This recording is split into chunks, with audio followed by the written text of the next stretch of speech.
Te tua lewa au mai John pali tu lo so pali John tai malangi lewa mai langa lu I mua wa kau ko fa ma vai fa ma ka le ali skip pu ka kau I de vai ngalia. What do you think?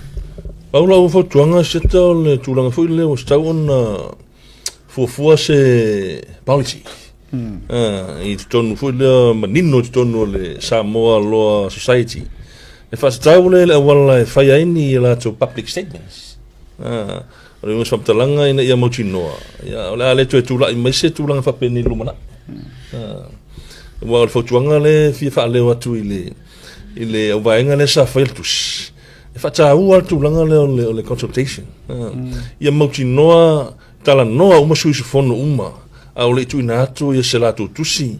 Pos whamtalanga ina malo. Mai le tau ona faisa unga I le ngoro le Samoa Law Society. E unua ma le longo tasi la longo loto tasi mai o suia wai.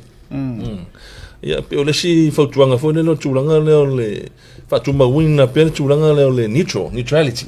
E tau tele le tulanga fo le puipui le tuto tasi ma le tulanga fo le impartiality o le society.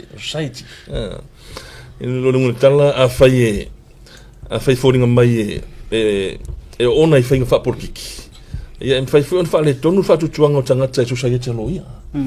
Ia malvainga leo le ala whai e tūlanga lam tā upu whamasinonga whatutuanga na leifi moli ai.